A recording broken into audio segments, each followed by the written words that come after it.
Do I have to? Yeah, okay. Hey. Quick mic check. Thank you all for being here.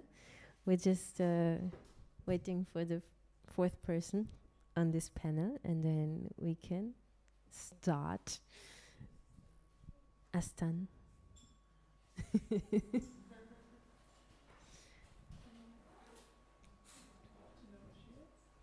Yeah.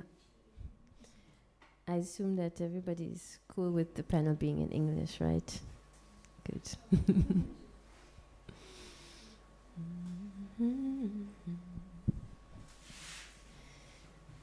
So we're actually starting with, just having this talk about collective utopias is just the title, and then we'll explore what this could mean.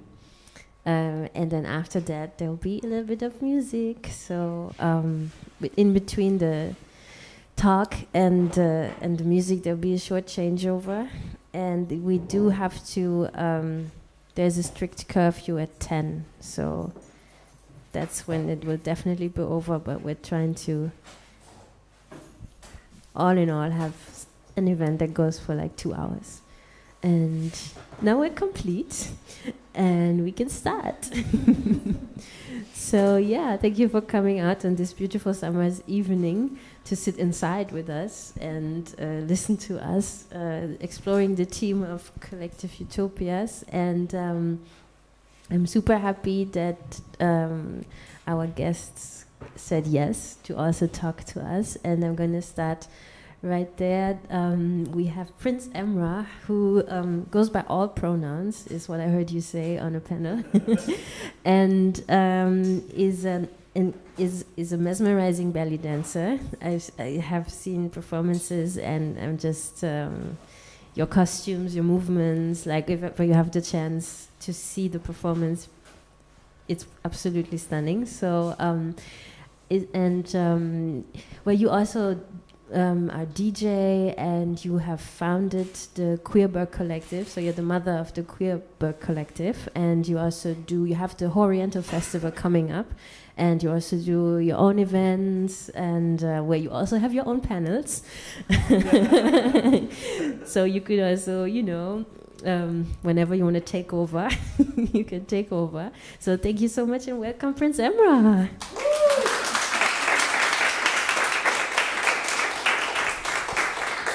And next to Prince Emrah, we have Johanna Amelie, who is also part of the Ergy Collective that I'm also a part of. And Johanna is a singer and a songwriter who does very beautiful lyrics and melodies and compositions and productions, because she's all that. Pronouns are she, her. And she is also not only co-founders of the Ergy Collective, but also very active for Music Women Germany, which she thinks should be renamed to Gender Equality Germany. And to not make it a women-only activism. And that's what she's very active in that respect. That's why we're also together in the Ergy Collective. She's a mother recently, which is also something that now sort of becomes part of the activism to make the creative and especially the music scene more accessible for femme people who have different obstacles than cis men, especially if it's a white cis man, then you have the most privilege, and then gradually the privilege gets less and less and less, and the access to opportunities gets less and less and less. And Johanna is very aware of it and very active with these different ways to share resources, visibility, and she also did the Visibility Breakfast for a while, which was a way of bringing people together in Berlin to exchange for creatives. And now we're doing things with the Ergy Collective together.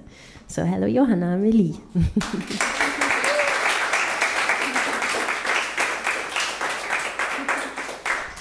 And And here, right next to me, is Astan KA, who is a rapper, a singer, a performer, and also curator for events, for a series of events called Cultup, where you really champion the Afro underground scene, the questioning of ancestral knowledge, and how do you connect it to the now, to what's happening in the urban cultural landscape. And the events are like super interesting. You have all sorts of different performers, and of course music, and you also you curate different events. You're also part of the Sonic Interventions Collective and of the group Asphalt Jellies. And and then I see you modeling sometimes, and I see you doing sort of theater performances. You were doing the Brown Labels performance, and then you're also we saw it earlier. You're also styling and assisting the creative direction at the fashion brand Casa Pio. So did I forget anything? I'm good. And so Astan is definitely a performer who, wherever she performs, she just is 100% there. Like, I've seen you in all these different situations, except for Brown Labels, which I hope I can see at some point, and it's just every time you're like super professional, and also just bring so much vibes. So I'm happy to see that later on. Astan KA.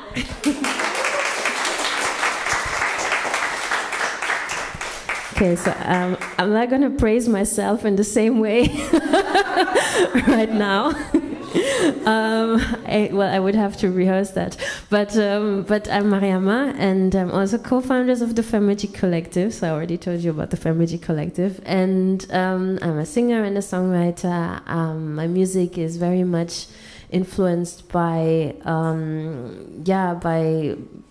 soul pop beats, but also West African instruments and musicians that I play with, and of course the grooves. And then from there I started to gradually take over my ownership of my own music, which now led to me founding my own label this year, where I have actually music, a record label for just releasing music, distributing it, and I have my own publishing, and my former booker is now my business partner, so I also have booking in my company, and we do project management together. So I'm just basically working for myself for everything I need. I'm just doing it in my own company now, due to a lot of difficult situations where I realized that if you have a hybrid identity and you are not 100% classifiable, then the mainstream structures will have a very hard time really building something with you. And I want to try and work on that with my own label now. It's like it's my main new baby right now, is that new company, The Heart Work, because it's all work from the heart. And what else is there? I like to moderate things too, not only this panel, but also sometimes I get to moderate literary festivals, and I'm going to host literary festivals over a book that's called New Daughters of Africa tomorrow and the day after tomorrow, so I really enjoy that. And maybe I forgot something about myself, but I think that's enough. Give it up for Mara.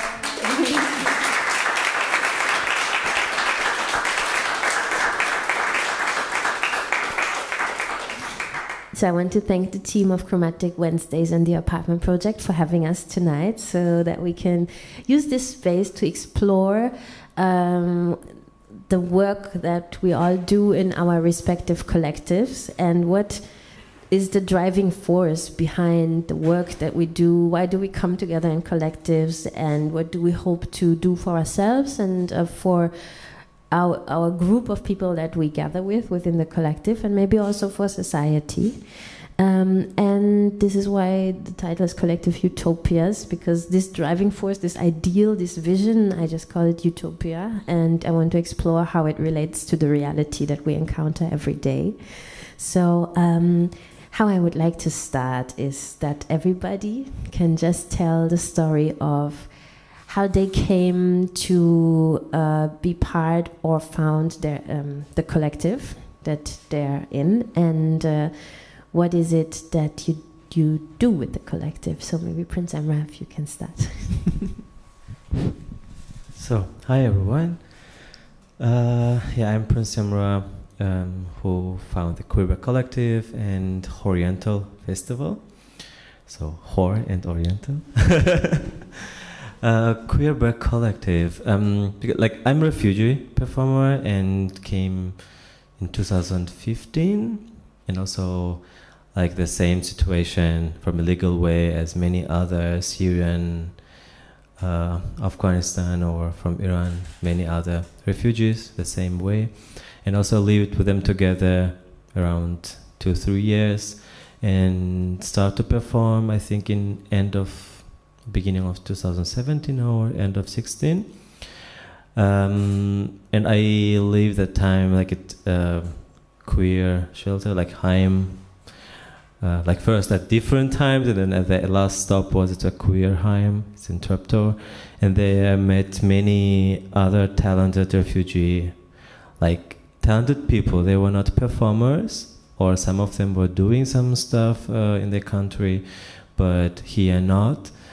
And then I went out, and then what I'm doing as a belly dancer, it starts some people had more wish to see at different festival clubs and events as just belly dancer and to perform on stage, especially, to be honest, in a queer club community or party. It was not that easy because they were mostly watching these drag performers, and I was not enough drag for them. The makeup was not that avant-garde, the wig was not that huge, and the high heels were not there at all. So when I danced, people are just people their face and again back, and they were just moving. Maybe they saw me just one of the guests jumping on the stage and doing some movements. So somehow it gets space. Okay, we proved that we're performers and a part of this drag or performance life.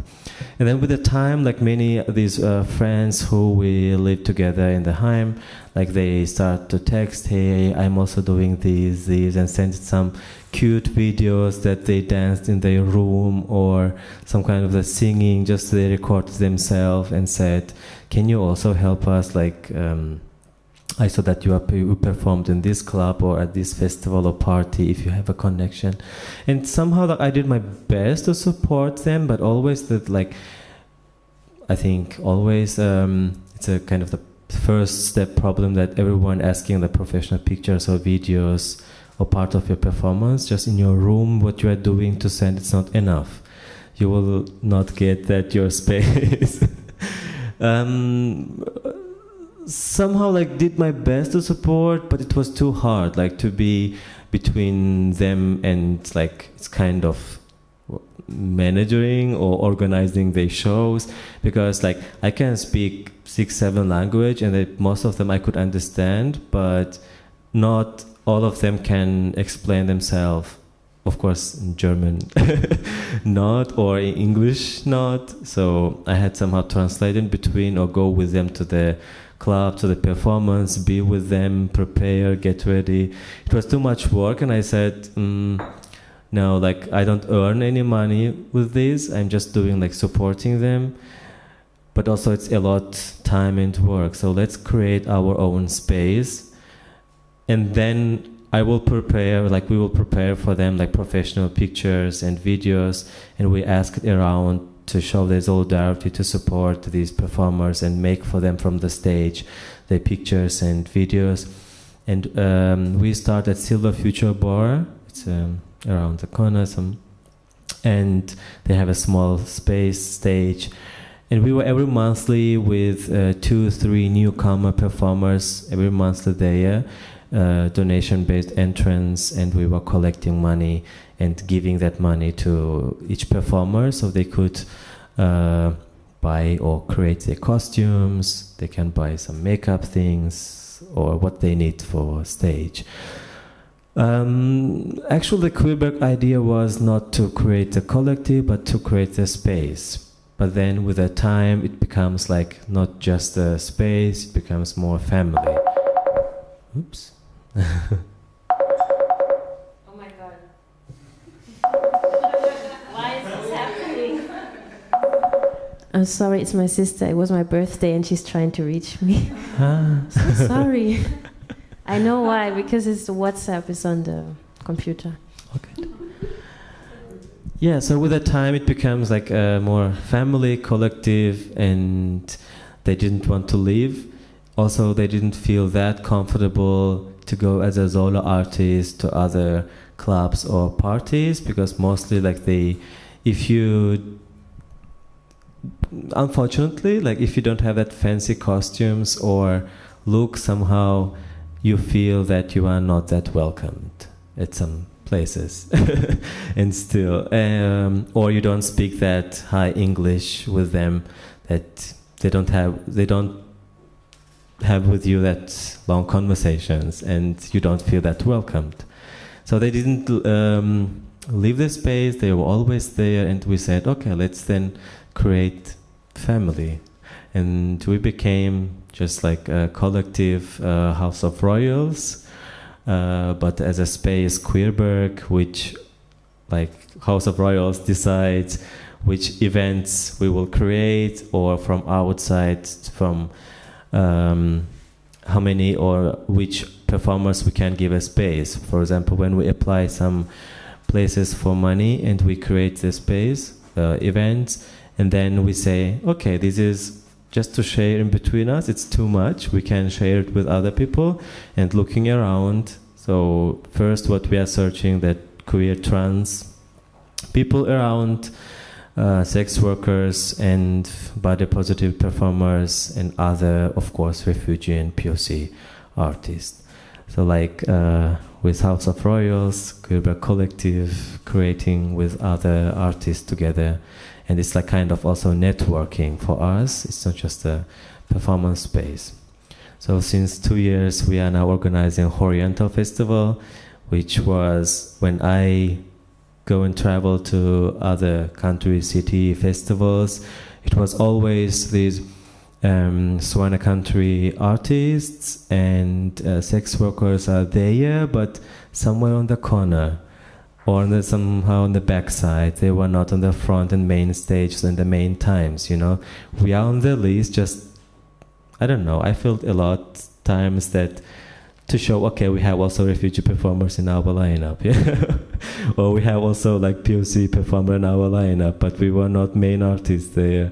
So we said, okay, let's create the main festival only for us, and we will enjoy and present it. So since 2 years, this year we are doing the second year, 15th and 16th September.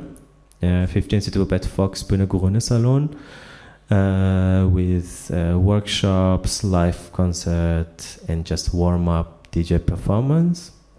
And on Saturday, it's again more.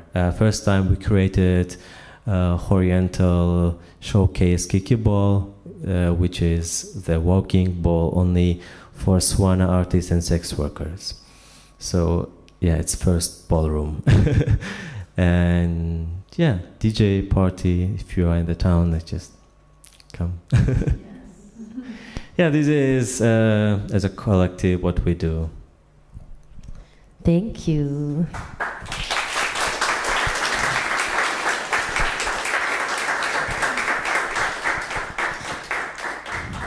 Yeah, that's so much, and also that to have that festival, I assume that it's also growing, you know, within only 2 years, and I see the posters everywhere, and I am definitely, if I'm in Berlin, which I hope to be, I'm definitely coming. And Johanna, of course, is going to tell the story of the Femergy. Just a small Yes. Sorry. And only not for Oriental Festival, all other events. If you have friends or people who wants to be on the stage, even they don't have a professional picture images, they are welcome. But also especially immigrant POC family friends, if they don't have enough budget, low income, also they don't have to buy a ticket, they can send us an email or Instagram message, and like they are welcome. You can say them. Thank you. Yeah, so the Family Collective is also only not even 2 years old. And yeah, Johanna, you can tell us how it all happened. How it all happened. I think my journey started 10 years ago when I started making music in Berlin, and I was this girl with the guitar that wanted to play. I wanted to get involved in the music scene, in the independent scene, in the singer-songwriter scene, and I was trying to make connections, and I was trying to build a network and find a community, and I wanted to open up for bands that I liked, but somehow it didn't work, and I didn't find my group. I didn't find other Flinter artists. I just couldn't see them. I could see, let's say, bands that had. I felt like the let's say, the music scene wasn't really accessible for me because I couldn't really get into these networks that were already there. I would call this kind of situation, there was like a Kumpel-Netzwerk, like lots of guys, they were working with their boys, with their dudes. They had opening acts that were their friends and so on. So then I tried to actively look for other Flinter artists and found some, and then we started this really small group which we called Visibility Breakfast. We had a breakfast once a month. We were maybe 5 friends in the beginning, and we started a Facebook group. It was an exchange for Flinter artists, and also like with a professional exchange.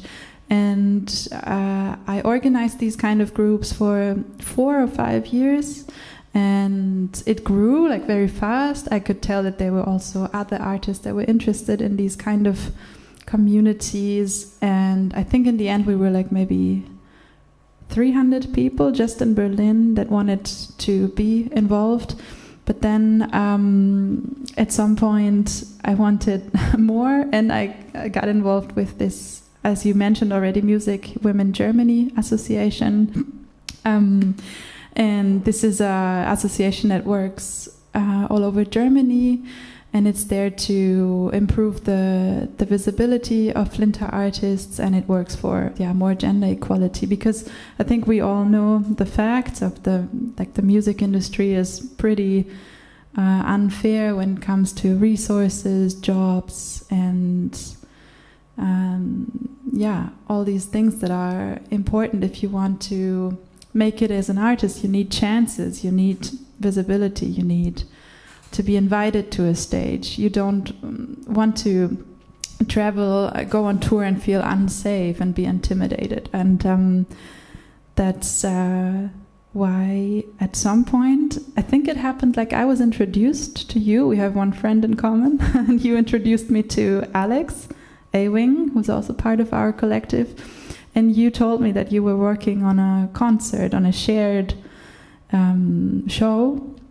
And I went to see the show, and I was impressed on what you did. And then we started our collective, and the last 2 years have been really interesting. It's a really nice journey of learning. I feel like we're constantly learning on how to become a collective.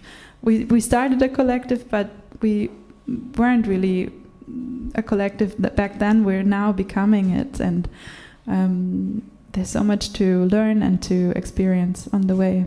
And yesterday, a few days ago, we released our first song together, which is like a big milestone, I think. And we also played together at Pop Culture Festival, where we also gave a songwriting workshop, which is very fun. And I think one of the things that can be said about the collective is that we all came together through the music, but we also obviously have this like background of thinking about the situation, about how the music business is structured, which is something that affects our lives directly, and then how we also want to sort of address that, and the things that we want to do to build more of sharing resources and knowledge. And this is, for example, one of the things we did with the songwriting workshop, where we're just giving tools how people can get into writing, and having like, if they go through writer's block, how can they just go through it. They're like tools that you can do. Some of them you do them naturally already, but it's nice to come back to them, and some are like something that you may not come up with. And to also have other, like, you know, exchange of production knowledge, and to also to do some, let's say, exchange with other creatives who are also professional creatives, and to just have this, like, you know, sort of networking dinners that we're doing, not only in the music, but also with, you know, a fashion brand that gave me this dress. It's called CVW, and they're from Neukölln, and they equipped us with all the outfits for the show at Pop Culture. And they are also political in their work, in the way they source their fabric, and in the way they employ the women who do their who do the clothes for them, and also women of color. So they have a certain view on the fashion world, and there are so many ways that the music business connects with a lot of other creative industries, you know. So to empower all the femme people who are in the creative business and who are also business people, and to just share the knowledge and the experience. Because if you're serious about what you do, because you do it professionally, then to just have a certain sense of self, and to sometimes just get together with a group of like-minded people and bring whatever your concern is right now, and have people with the same sort of mentality and background talk about it, you know, where you don't actually have to be a mentor to somebody because you're on eye level and you all have your own business already working, you know, and then you can exchange and give each other your experience and knowledge. And this is something that we're also looking to create, aside from creating a collective sound now, which is the future goal, because we came together as solo artists, and the first show that we did was actually just a show of combining solo artists, and from there we said, hey, let's do more. And now eventually we want to go into the production side of it, share more production knowledge, and go into a new collective sound, which will be different from all our solo sounds. Okay, so much for the Ergy Collective. Let's move on. Thank you, Johanna.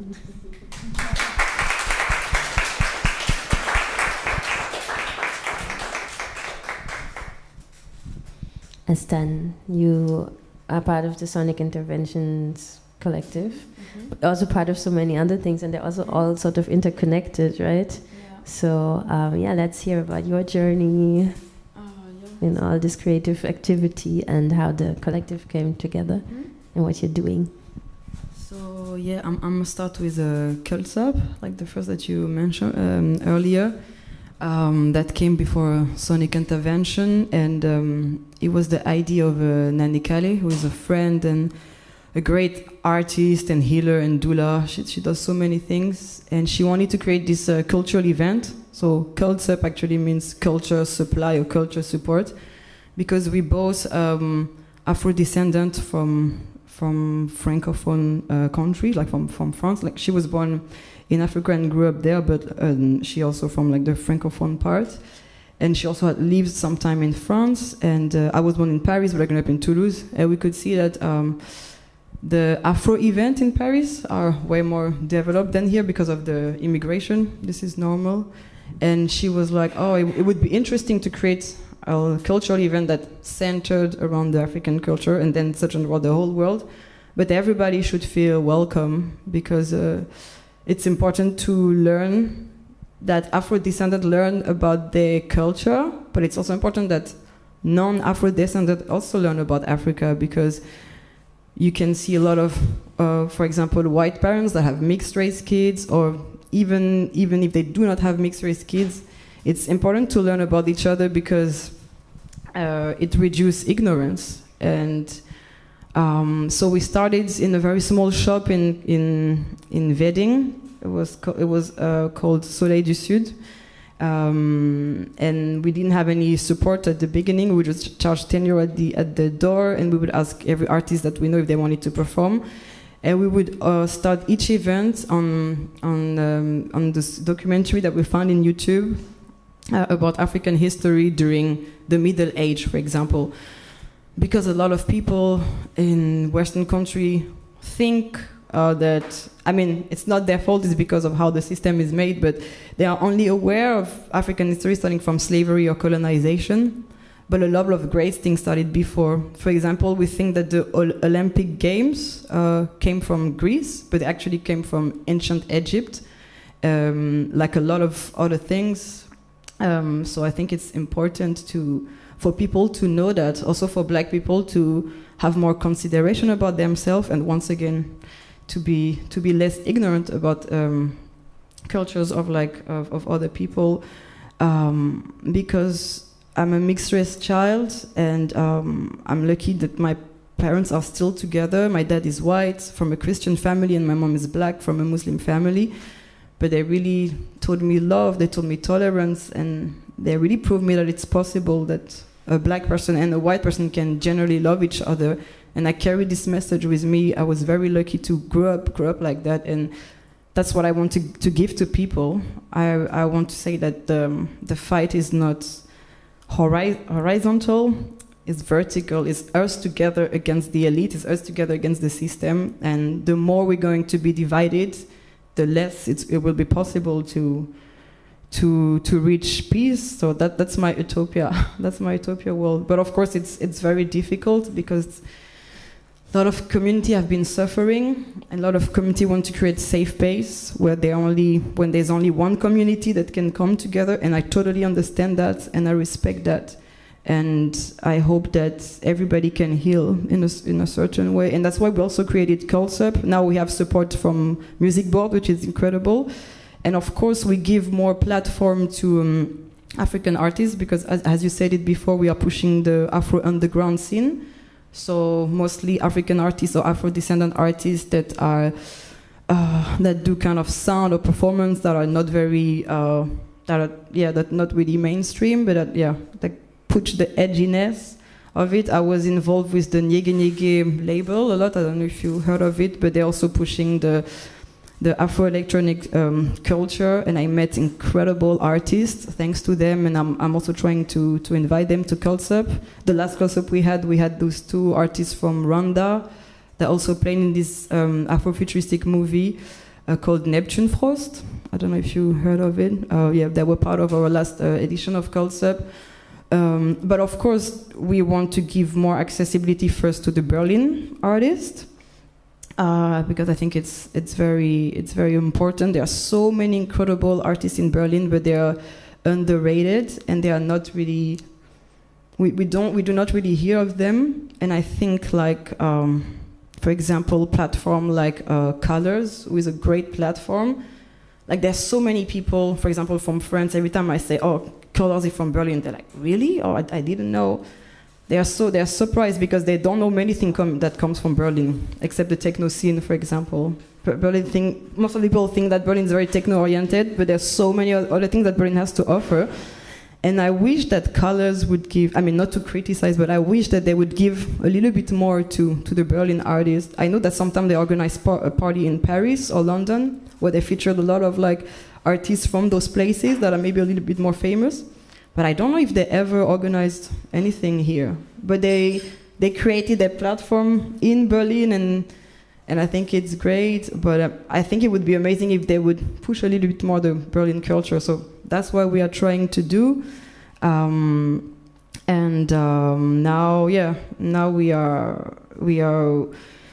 we are bigger, and it's really amazing to see. Hopefully we could extend to a festival format soon, and we are still starting our event with a point on African history. We also do panels, like the last one was about the relationship between androgeneity and African spirituality, because in African spirituality a lot of gods are androgyne. So we thought it would be interesting to have a topic around that. And the one before was about restitution and cellular memory. And I'm very, very proud of Nani Kali and I for what we have accomplished so far. It's beautiful, and hopefully it's going to go on. And when you have like financial support, it's makes a lot other difference. And then sonic interventions, our collective is started. I mean, we didn't even start this as a collective. We were jamming on Temple of a Felt, basically, during COVID. And it was nice because we didn't have any booking. People could not really go out.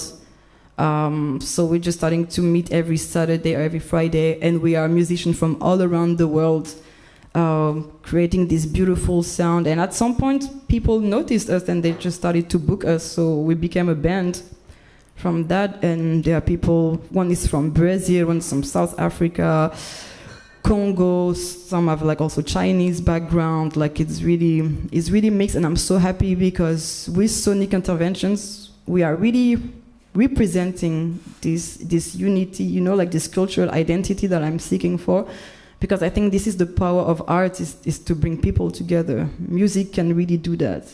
And and now it's beautiful because thanks to this collective, we all have our solo project, so we are helping each other for somebody needs some guitar here, some drums here, some backing vocals, some styling, whatever. So we are helping each other, and I hope that we are also helping the community. I hope that we can do more in this sense. But I know people coming to our event have been giving us very, very good feedback. So that's when you know that it's working. I think your audience also resembles you in a way that when I first came to the jams, I felt that the people that come and feel drawn to it is also very diverse. You know, the way that you as musicians who come together are very diverse. It's the same way it felt, and there's no such thing as exclusivity, where it's like, it's not like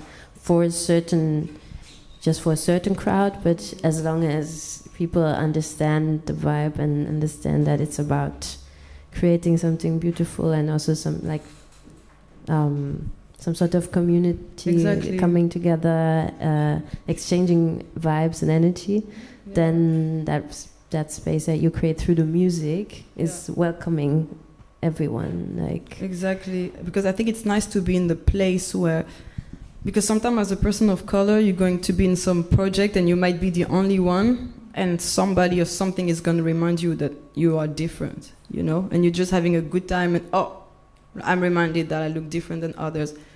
And I think this is really sad, and it can really destroy some people depending on what you have experienced in your life, And I like that about Cults Up and sonic interventions. Like, everybody forgets. I mean, it sounds super utopic, but it's true. Everybody forgets where they're from in a way, or they forget about their skin color or religion, nation, all of that.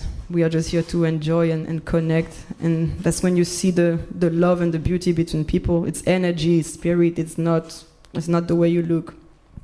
Yeah, or maybe it's not even forgetting, but it's just feeling comfortable being in that space as you are, and to see that, it's a sort of, you can blend in because everybody's different in a way, in their own way. I think that's definitely one way that you hold a certain utopia, and this is something I want to continue talking about with everybody now, because we have this, maybe we started something out of a certain need, and because in the reality that we experience as artists, as performers, as people who want to do something and who also want to earn money with our activity, we experience obstacles and less accessibility for us, and then also sometimes very obvious discrimination at the workplace, And then we create a space for us where we come together with others who can share these experiences and who have something to say to that too. And then we hope that from there something can also, in that experience of coming together and creating this space and holding a common idea for how it should be better, that then we have this hope for maybe finding something there that will be peaceful, that will be easier, that will be love and support, and then there's still a reality, you know. Maybe you think that by coming together we have more impact, more power, and we can make things happen, but then it's still sometimes difficult to make things happen. And then you need to also have certain like social skills to be interacting with a lot of different people who also maybe have had difficult experiences, and they bring not only the positive aspects of their art and their beauty and their beautiful personality, but they bring all of themselves. And within that, there's also maybe trauma, there's woundedness from having made certain experiences with discrimination, and this is also something that has to be navigated internally while also facing an external world. So what I'm getting at is, without having to expose your collectives or yourselves too much, would you say that there, when you started out and you said, okay, let's do this, let's come together, let's create this space, or let's create this collective, that you had a certain idea how it would be ideally, like the sort of utopia, that vision that you were holding, and is there a reality that contrasts with that maybe? Or is there a reality that's exactly the way you imagined it? It's a complex question, many different questions within one question. So, do you need me to simplify a little bit? Because I came around a long way. But basically it's this idea of the utopia, that you were maybe holding that vision for what the space and the collective should be and what it could achieve internally, inside, between the people that are part of it, but also externally in the world. And how's the reality looking? As I said, like our collective is not that something happened that we planned to do. Okay, let's create a collective, and looking around, hey, do you want to be part? No, like we just came together, and we were not a performers or artists. And for us, we were at the beginning just like people who want to feel safe and have fun. You know, like I think until like around 1.5, 2 years, we even didn't think that what is in our house, like collective, the politic, or in which direction, how we should present it, never thought, or to apply somewhere with a huge concept, like to explain ourselves. You know, like we just said, we come every monthly together and work on somehow like different concepts, just at a small space, and dancing, just chilling. Even when we are talking with each other, we didn't think like some of us will understand it wrong.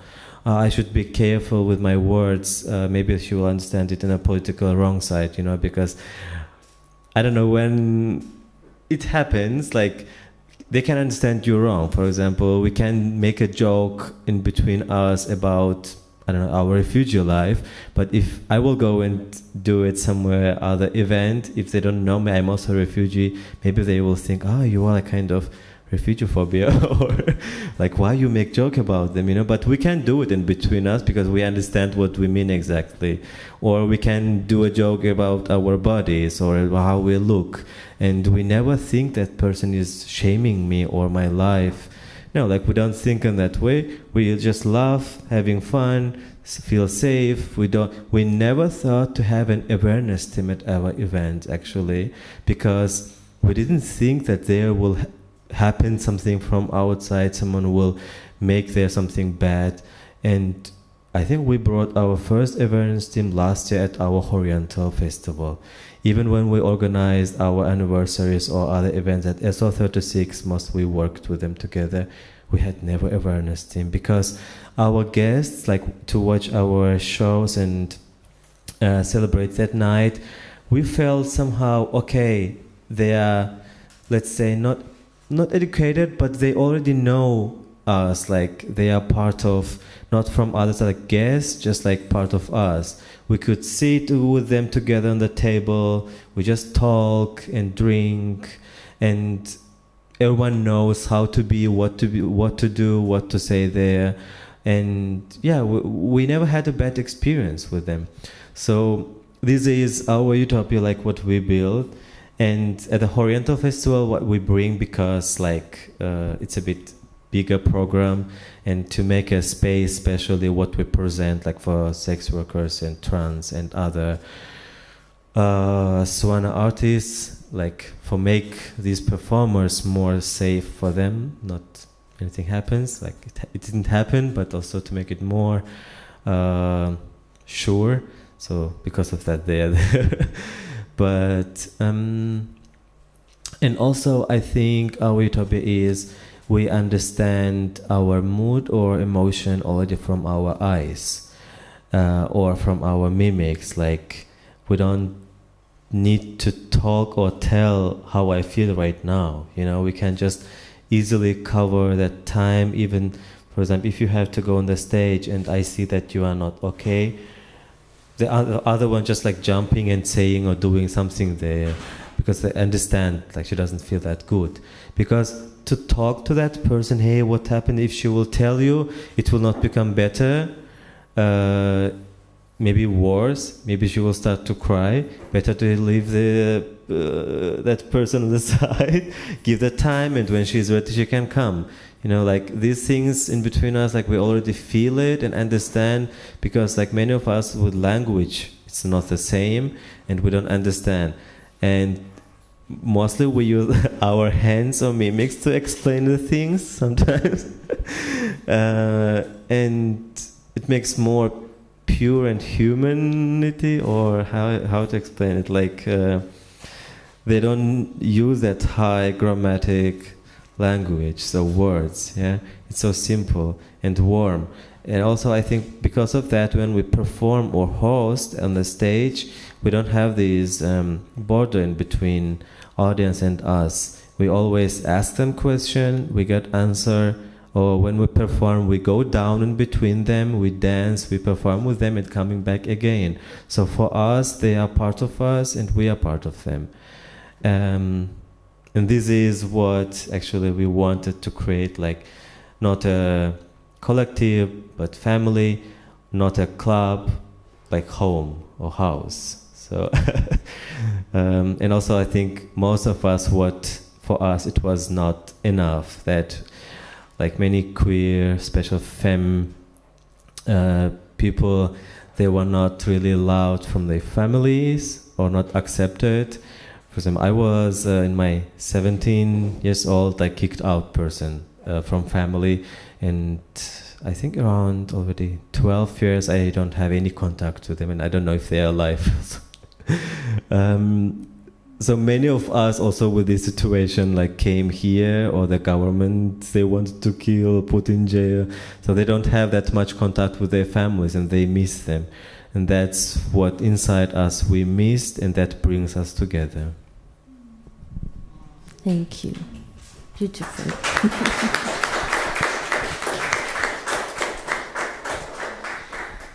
By the way, you know, we can just keep an open discussion. If anyone on this panel and anybody in the room wants to ask something or say something to that, you know, during this time that we have, you just don't be shy, you know. You just raise your hand or just ask directly or say something directly. And also here, just grab the mic from me and just answer to whatever you want to answer to.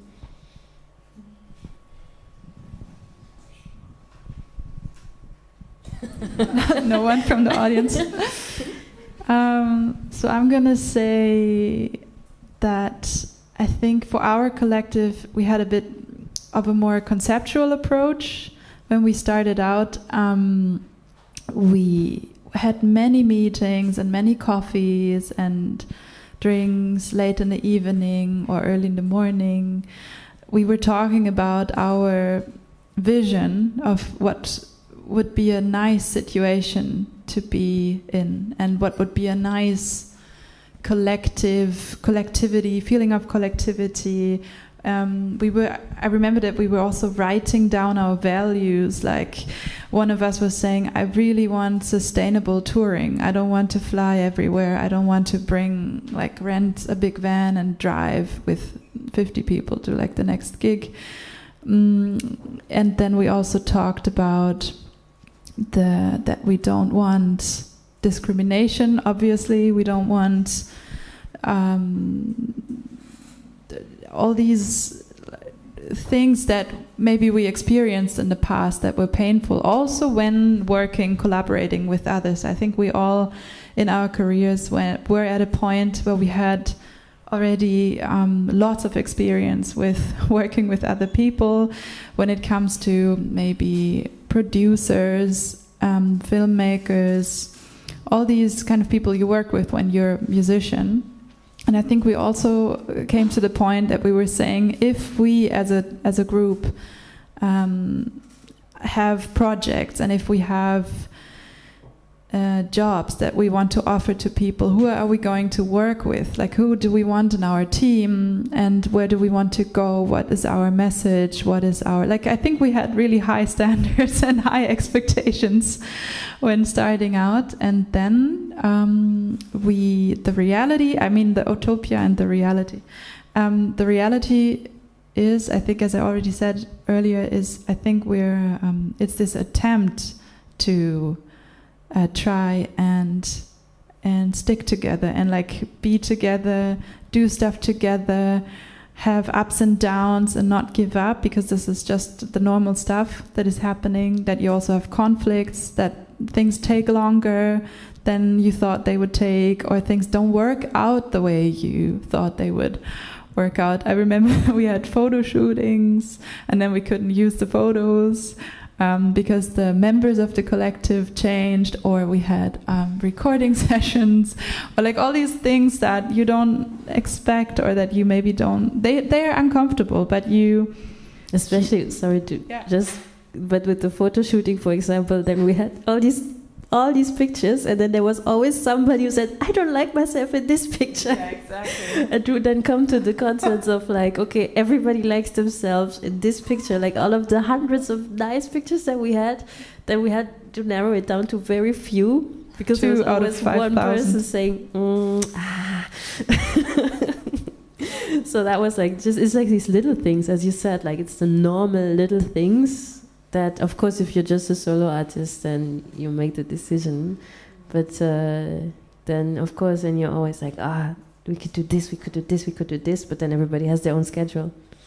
And then it's so hard to even find a date to get together sometimes. One is in Switzerland touring, and the other one has to prepare for something else. And then the schedules don't always align. So sometimes that's also a big difficulty that we had for a while, to also get to sort of level the ambitions with actually our availability, you know?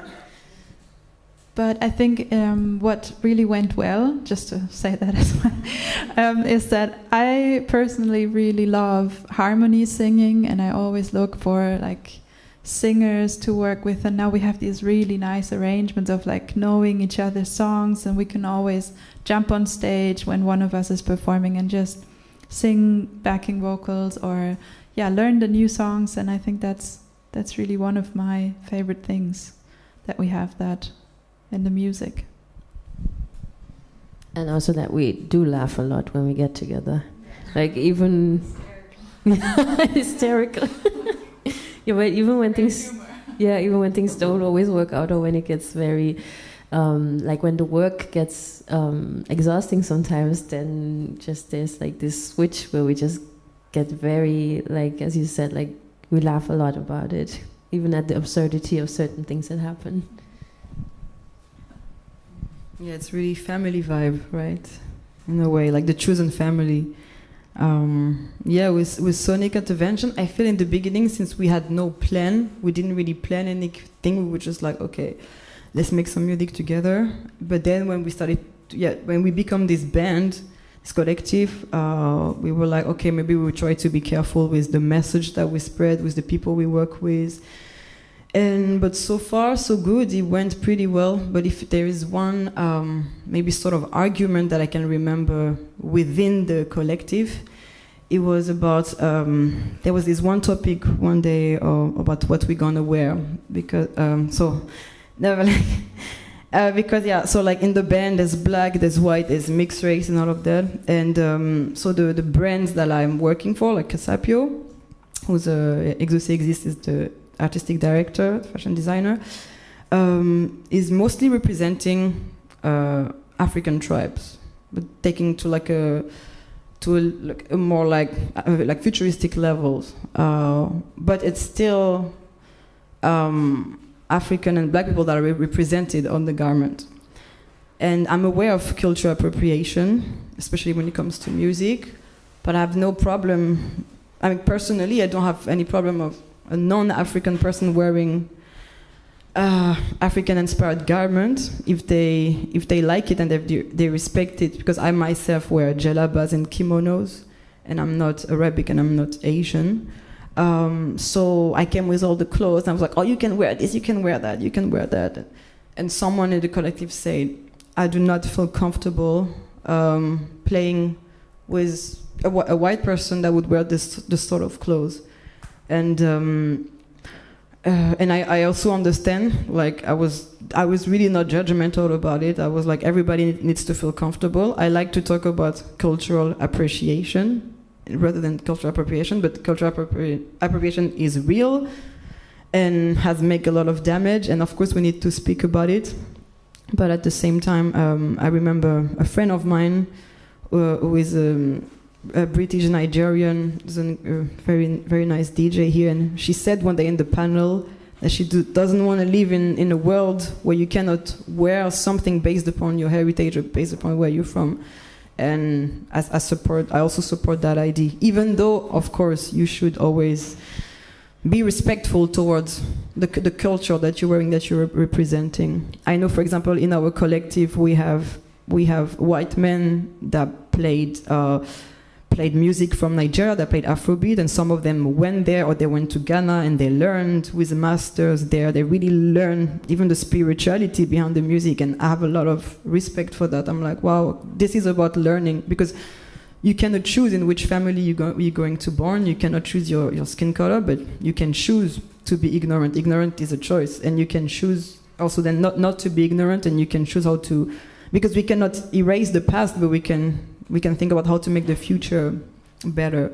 But at the end of the day, to come back to this clothing, to this styling issue, was just like anybody should wear what they feel comfortable with, and that's it. But I don't want to be judgmental about it. Once again, I do understand that people will not feel comfortable about it. But once again, it really depends on what you do with it, and it's not about what, it's about how.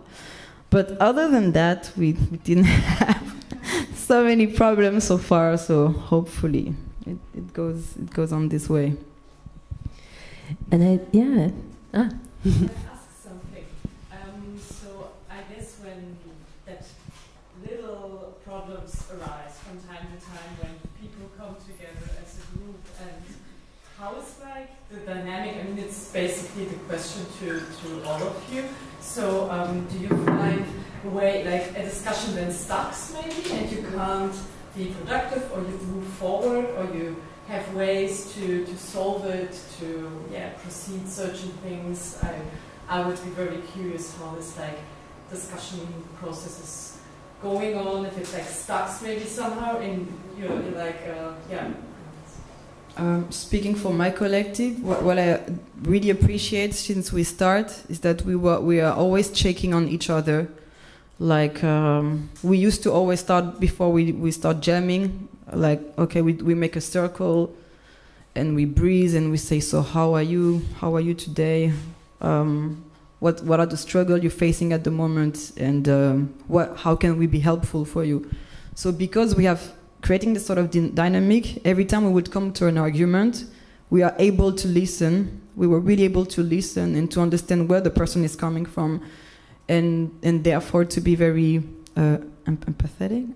That's what, like, towards them. And this is what I really appreciate, because we have really planted this seed of listening and understanding. So thanks to that, we were always able to find solution.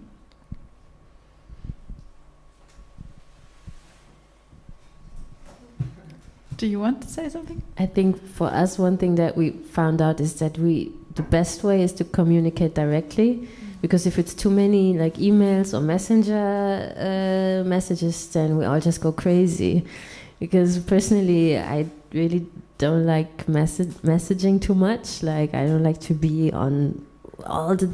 Already the choice of the messenger app was one thing, because there were like some were on Telegram and on Signal, but others were on WhatsApp, and some were not on Telegram or Signal. So once we first had to decide who is going to install an extra messenger app so that we can all have one group, which was the first thing. And then I think eventually now we're like, wow, we really want to keep that to a minimum, because it's just a stress factor, because all the other part of our work is already emails, and now people get very like a lot of professional conversations happen on messenger apps as well now, so then it's just another thing, and then it's not so much fun. But when we get together in a space and we look at each other and we talk to each other, then there's not so much conflict there, right? And there's a different way of relating, and to sometimes I think the way of,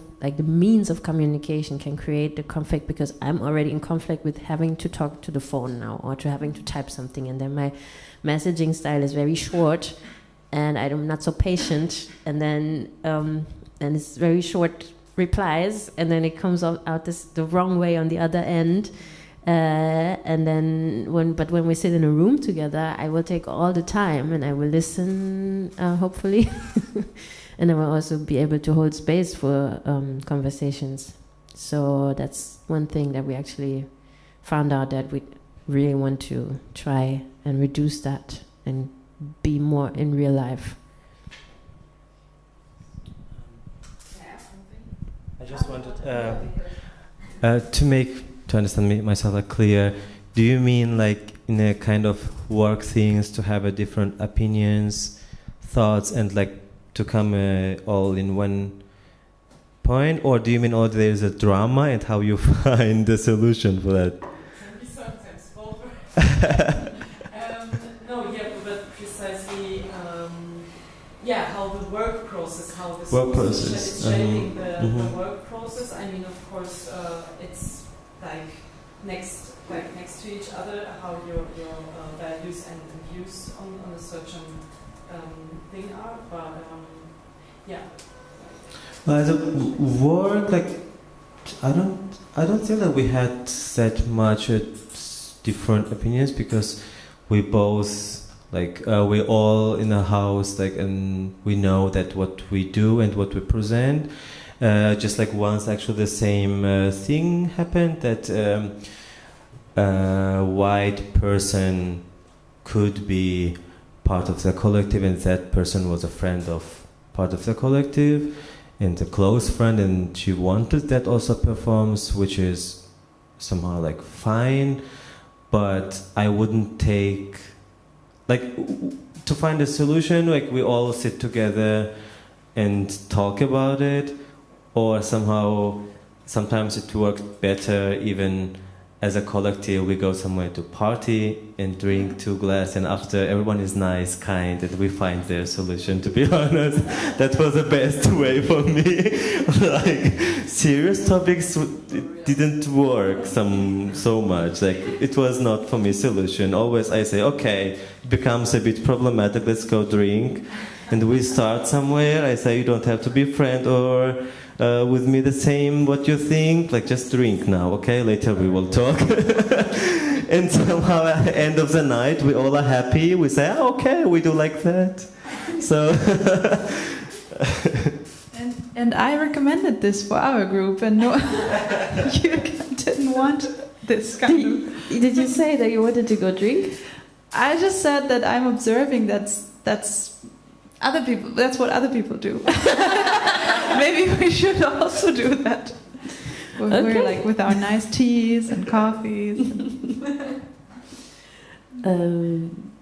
Did you want to say something to that? No, but she had a question. Alice, yeah. I have some questions, but I will keep it short. How many members are there in your collective? Like yours, for example? How many members in the because like we are not really official place house.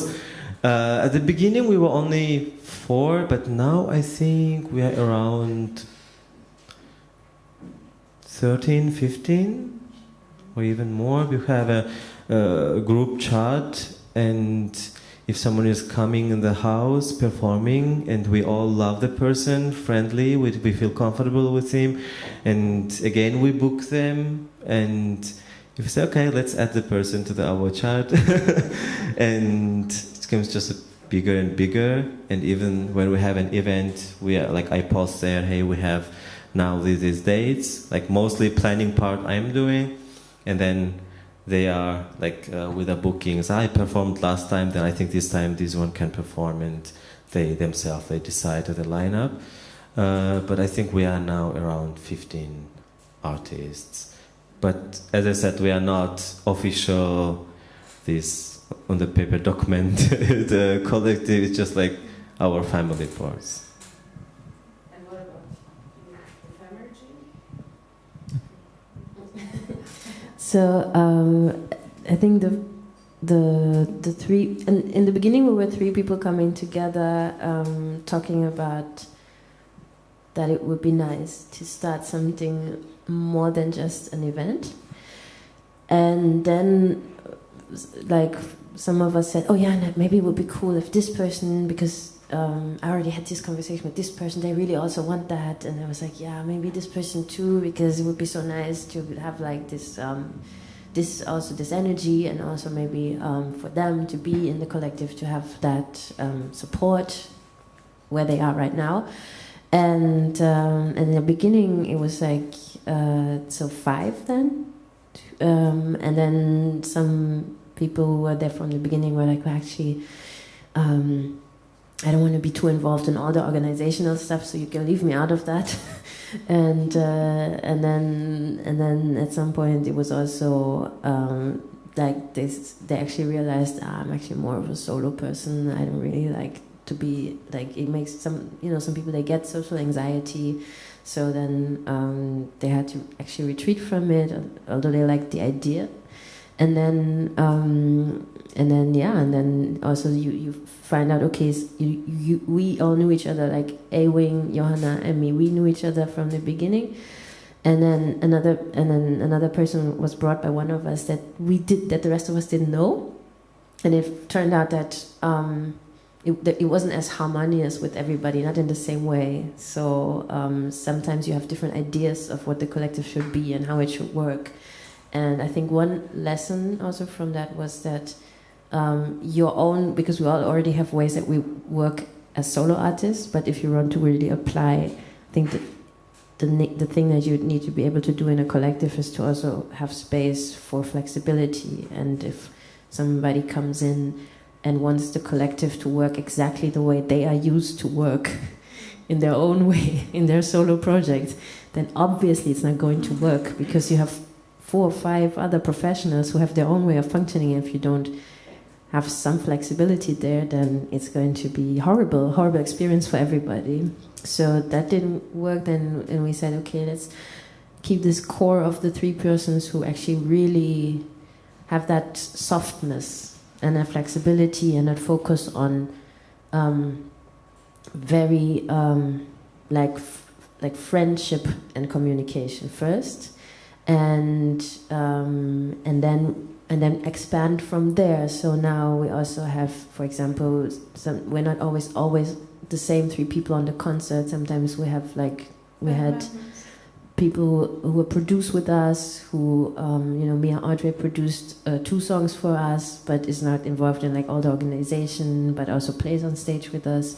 Then we have Aliénor, who's also like French-British singer, songwriter, aspiring producer, who is also organizing concerts with us and who's also super supportive. Just when we did Pop Culture, she wasn't on stage with us, but she was there, and she's always talking, my collective, and she doesn't always have to be on stage, but sometimes we also went with A-Wing and her, and then you couldn't come, so it's always also changing, and we're expanding in ways of like collaborating, and we don't always have to like make this person is also now on the collective, but we like to feature them, we like to share the stage with them, or we like to have them on for one show. So let's say the core is now like 3, but then we have more people who are part of the collective in their capacity and how they want to do that. And your collective is mainly expressing through music, right? Mainly through music, and then also the sort of sharing of knowledge and experiences, which is not limited to music, but our main field of activity is music. So yeah. And what would you say is the difference to like being a band, or because you don't call yourself a band, or do you? No. Is there a difference, or is it? Yeah, there's a difference. Okay. I would say in a band you have different band members that play different instruments, and they all have their position in the group, maybe.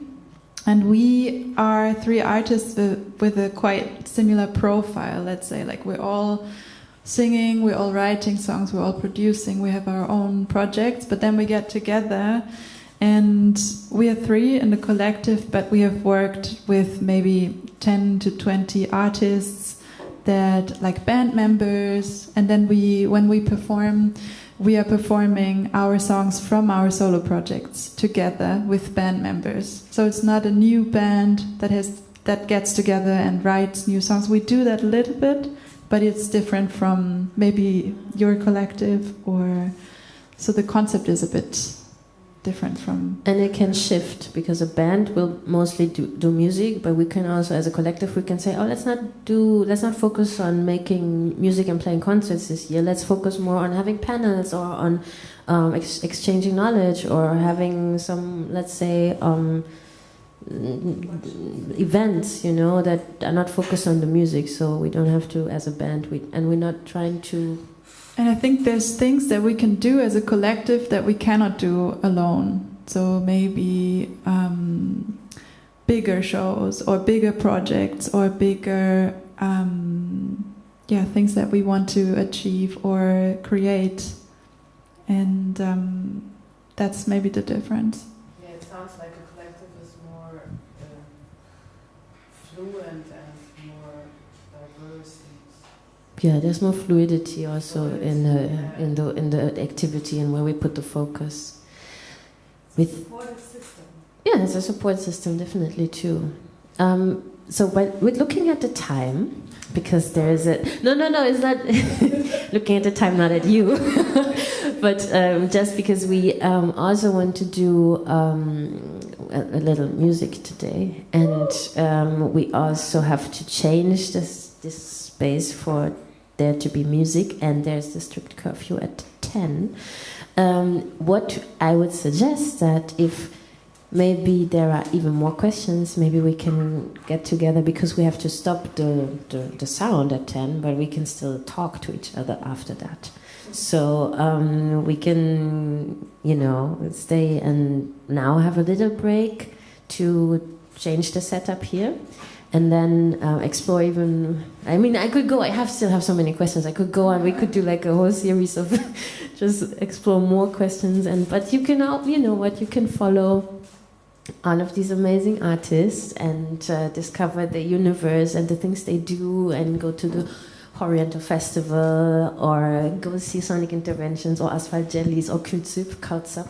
I always say Kultsup because we always sometimes speak French together, and I just assumed it was Kultsup, because when you speak French, you make everything French.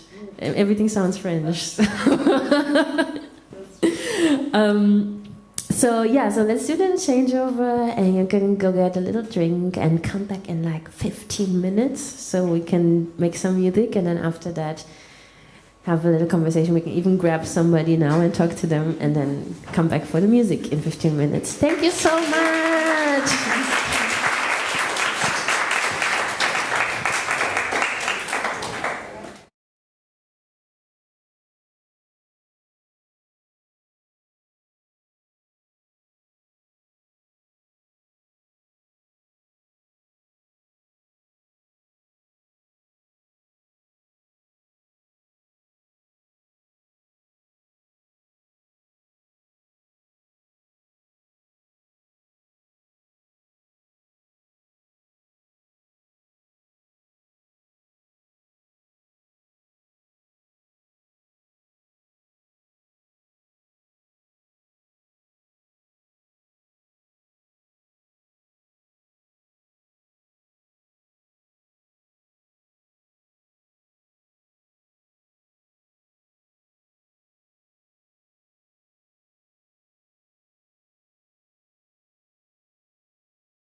two souls for a shoulder, creating with aerial view, just like birds in their state of singing. May this time lead to meaning. I am dreaming,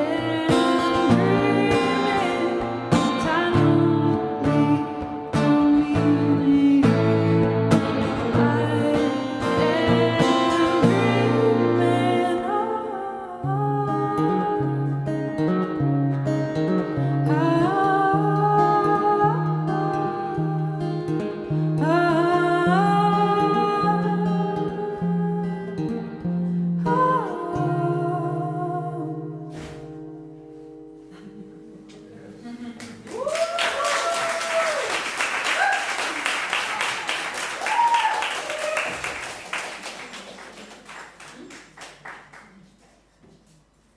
Thank you.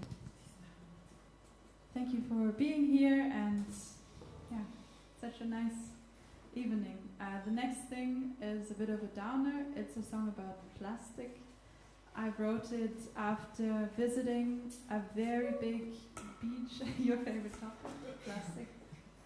I was visiting a beach a few thousand kilometers away from here, and I was stepping into the water, and I was expecting to see some nice fish or animals, but then this huge bag of plastic wrapped itself around my leg, and then I looked at the beach, and it was full of plastic, and it made me think of this sketch by George Carlin that I once saw, where he had started this theory that maybe Earth wanted plastic and she didn't know how to make it, so she made humans, so they make plastic for her, and once she has enough plastic, she doesn't really need humans anymore. And then maybe we're getting to this point slowly. I think it's, Earth is full of plastic, and because we're the ones that create all this stuff, we should also be the ones that take it away again.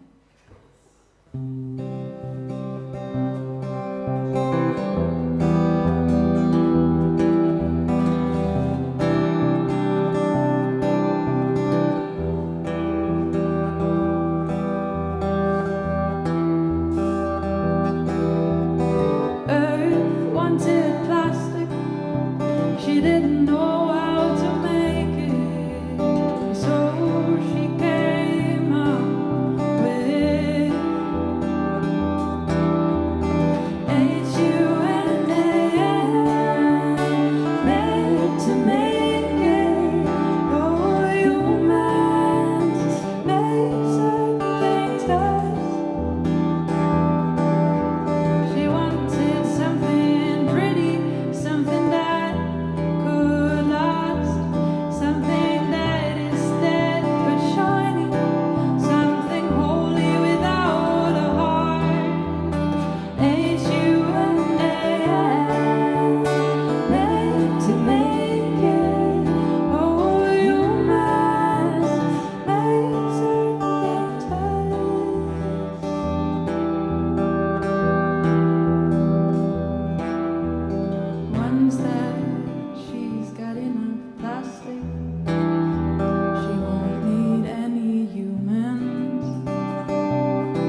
And we're gonna finish with a little love song.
So we're gonna switch.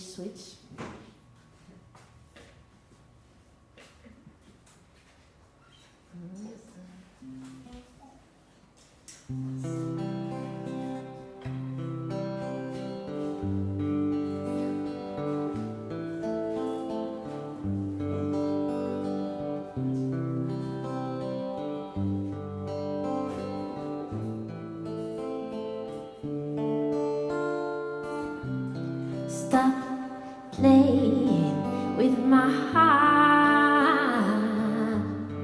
baby. The way you think you can. Once you've taught it all apart, baby, how am I supposed to love you then? If you keep playing with my heart, baby, the way you think you can. I'm gonna take my part and make you a lonesome man.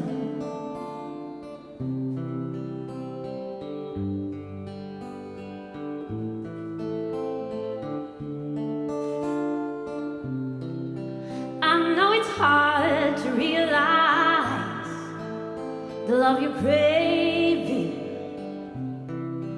for some reason or another. It's no longer being served,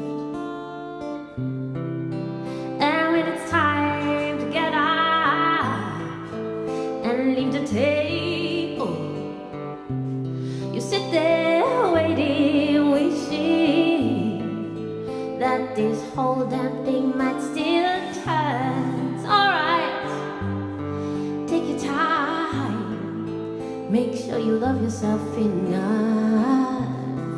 Alright, all it takes is this one word,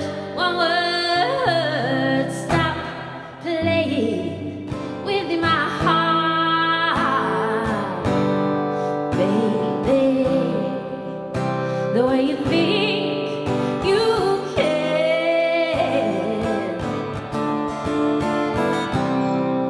Once you've torn it all apart, baby, how am I supposed to love you then? If you keep playing with my heart,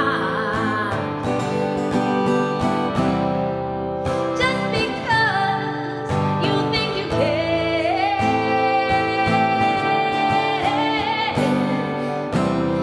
I'm gonna take my part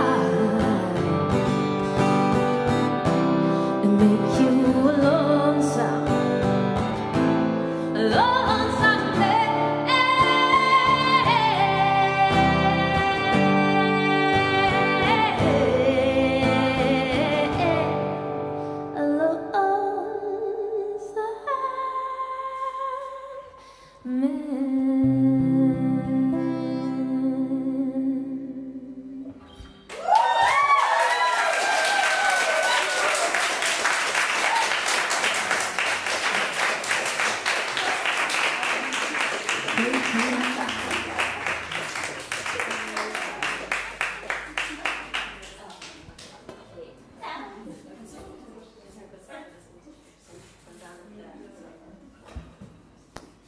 Okay, I just need to make a little bit of a change because.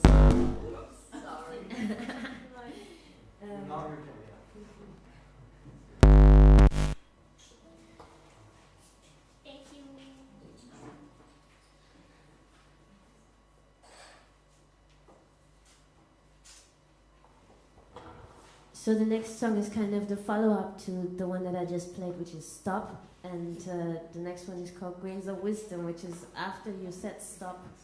This is the sort of like encouraging song that I would sing to you as a sibling after you just said stop somebody who doesn't deserve to be in your life anymore.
friend of mine said this to me, and it had to be on the record.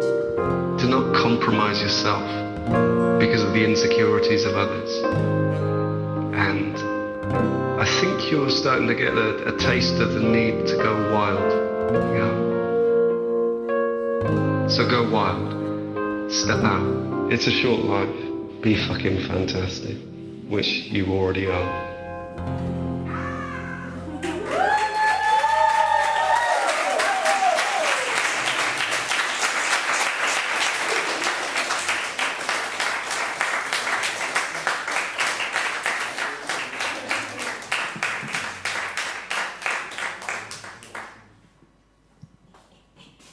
The next song is not released yet. I just like it so much that I already want to sing it. And so the French name of the song is called En attendant le bonheur, and we just called it EAB, which is for En attendant le bonheur, which means while waiting for happiness. And the idea is that actually while we're waiting for happiness, we can already do the things that make us happy. And here we go.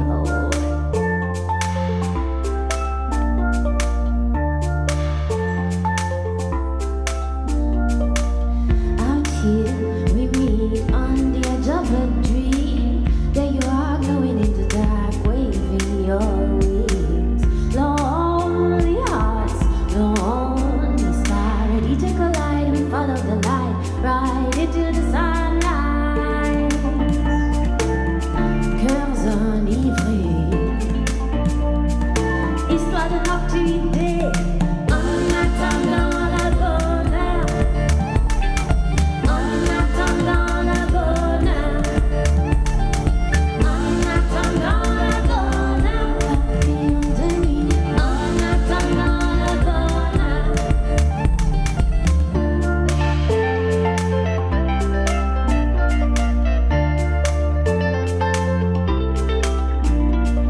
Viens voir, on va au bout de nos idées. Au hasard, en avançant par sur une ritournelle envoûtée.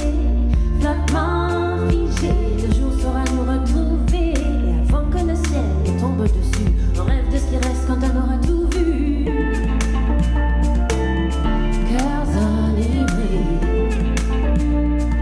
histoire de nocturité, en attendant le bonheur, en attendant le bonheur, en attendant le bonheur, papillon de nuit, en attendant le bonheur.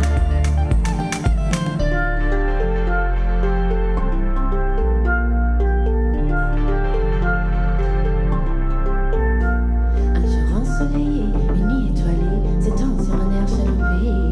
Et toi ensorcelé, tu te laisses envoûter, t'as tellement besoin de t'évader. En dansant, chantant, tournant, courant au bonheur, à sa poursuite. Un temps il arrive, un an il s'enfuit, un temps il ressurgit. En attendant le bonheur, en attendant le bonheur, en attendant le bonheur, papillon de nuit, en attendant le bonheur, en attendant le bonheur, en attendant le bonheur, en attendant le bonheur, papillon de nuit, en attendant le bonheur, en attendant.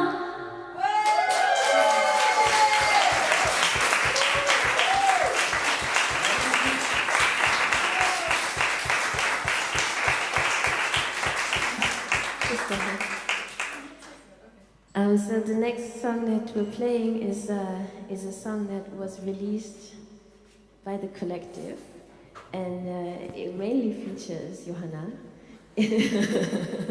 as a songwriter, because you wrote it together with some other songwriter called Kat. Is it Kat or Cat? Kat. Katharina Schorling as a songwriter and Kat as a stage name. And it's called Sisterhood. Do you want to say something to that? The song, we wrote the song. It's also about this utopia of creating a garden together that grows what feeds us, as a metaphor for let's create something that's good for us. And okay, we're gonna perform it in the no band version. It's a 90s anthem. I want you to sing along, please.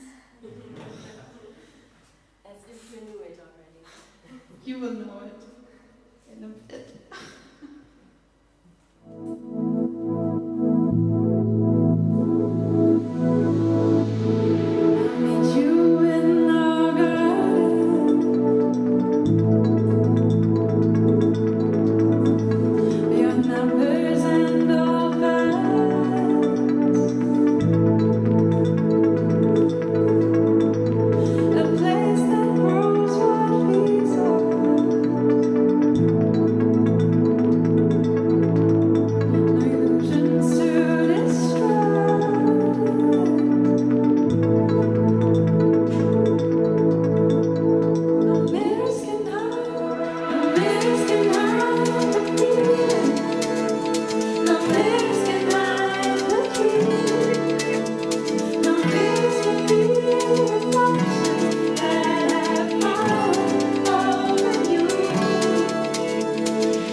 So yeah, that was there was this part of Sisterhood, the song that came out 1st of September, and I'll keep you updated for the release of the song that I played before that. If anyone wants to actually hear more, just keep up to date with the things we do. Johanna is preparing new songs and a new concert, and I'm playing 5th of October, so pretty much in 1 month, at Cantina am Berghain, so a solo show. And the Chromatic Collective shows, they just passed. But there will be more events that we're planning and things that we're doing. So, with that being said, I hope to see you all in Cantina and Berghain. And now I'm looking forward to listen to Astan KA on stage.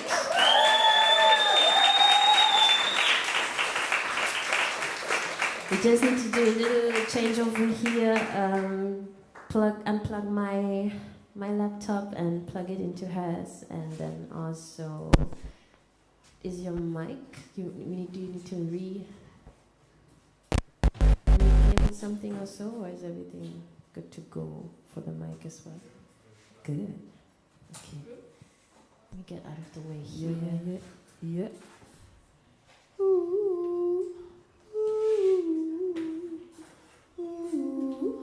Yeah. I'm not gonna lie, I'm kind of nervous to sing after those two incredible forces of nature, but still gonna do the work.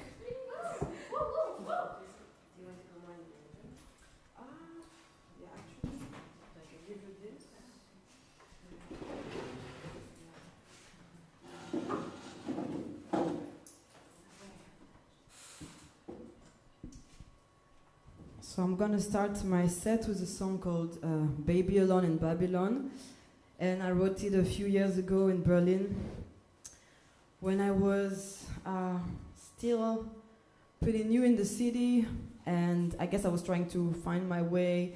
I was having a lot of unpaid bills, a lot of incasso letters in my mailbox, and I was kind of flirting with darkness also. But it makes you write beautiful song, and I'm happy that now I'm out of it.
You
Thank you very much.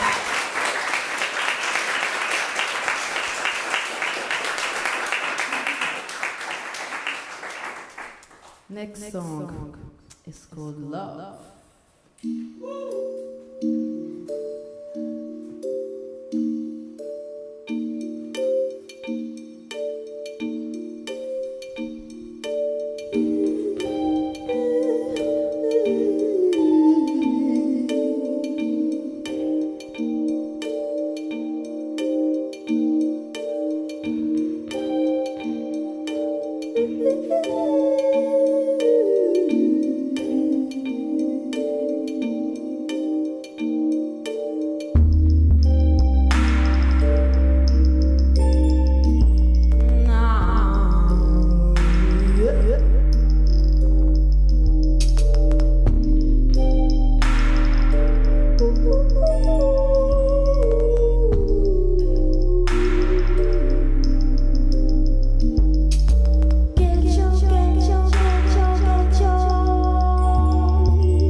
my last song. I see we have 5 minutes left, but it's a 2-minute song, so I got you.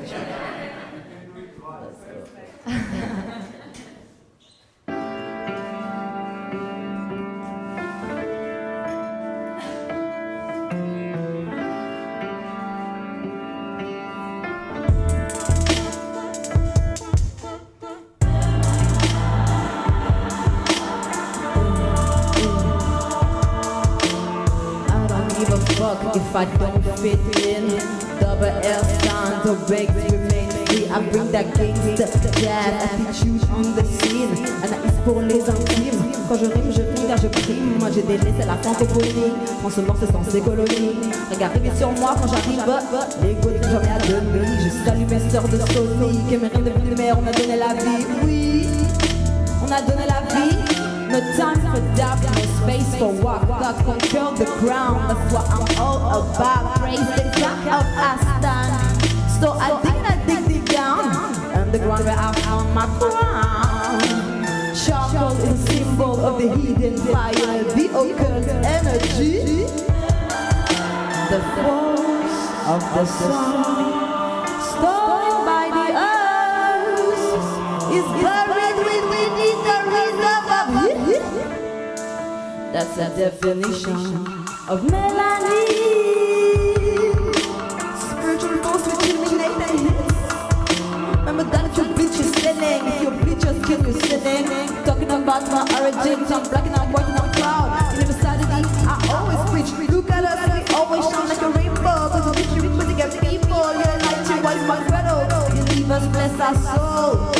Bitches will call you queen, but they will tease your baby father. Will shake me happy story, but you never big with sisters. I found myself inside that space with no one loving better. Take my little one, my little one. I give her my crown, she wear my crown. My crown, my crown, my crown. Yeah. Oh, mama, mama, yeah, mama.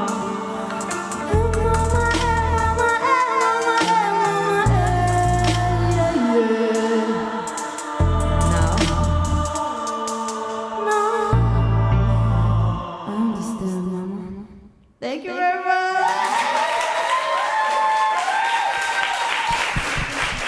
Thank you.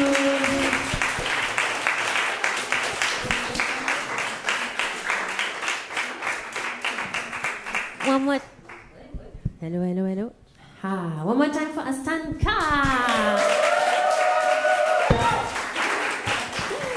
Okay, so thank you, Apartment Project. Thank you, Chromatic Wednesdays, for having us this time. And yeah, I hope to see you all around. Maybe we'll see each other here. Maybe see each other at the Sonic Interventions show. Maybe we'll see each other at the Oriental Festival, or we will see each other at a Femiji event or in Cantina am Berghain. But in any case, I wish you a beautiful evening tonight, and thanks again, Emrah, Meli, and the whole team for putting this on every Wednesday. So yeah, have a wonderful evening. Thanks for spending this time with us. Thank you.